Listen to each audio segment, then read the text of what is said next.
your host, Chris Bliss.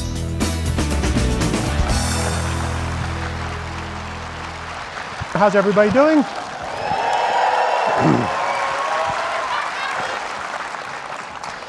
I hope we all got our hands sanitized at least 8 times on the way over here.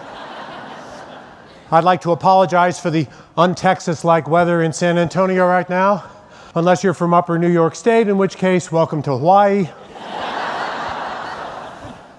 I want to introduce my first guest. Please welcome Mary Lynn Redmond. Woo!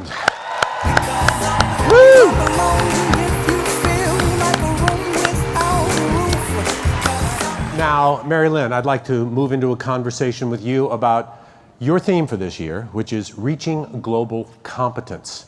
What exactly does global competence mean for students? Global competence is a mindset that develops over time.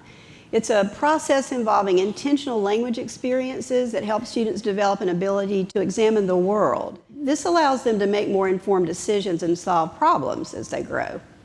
Well, not to mention just having a lot more fun in the world. I remember my backpacking days in Europe, and I'm not sure how much speaking French helped me make better decisions, but it certainly helped my extracurricular activities. I know that. So what does this all mean for parents? I'm not a parent, but if I were, I know the first thing that I would want for my child is to be ready to live and to work in this 21st century global village of ours and to be able to take the fullest advantage of everything that it has to offer.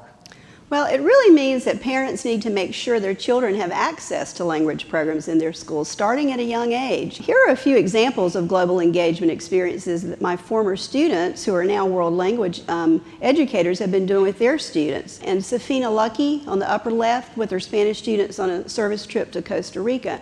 I'm really proud of these teachers. Well, that is wonderful stuff, Mary Lynn, and it must be so exciting for you to see your students go out into the world and engage as they're engaging. I've also, as preparation for our show this morning, I've been reading a lot lately anyway about how much foreign languages, the learning of them, seems to accelerate our ability to learn in general and develop something that's now being called 21st century skills. Has ACTFL done any work on this topic? Sure. ACTFL has a 21st century skills map that lays out the skills that our students need to be developing in the language classroom. Critical thinking and problem solving, creativity, innovation, flexibility and adaptability, leadership and accountability, just to name a few. But really, do we need more of that? I mean, isn't everything just going along swimmingly as it is?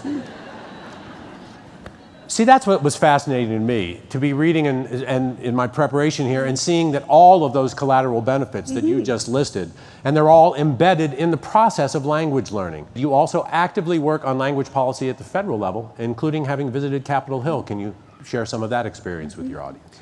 Sure.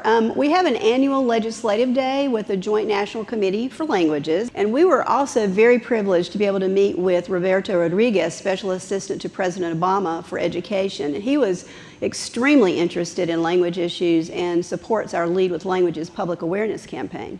Well, it sounds like you had a much better time in Washington than most people are having these days.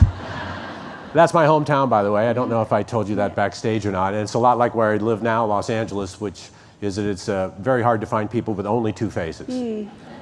But I'd like to thank you for a very interesting and enlightening conversation, Mary Lynn.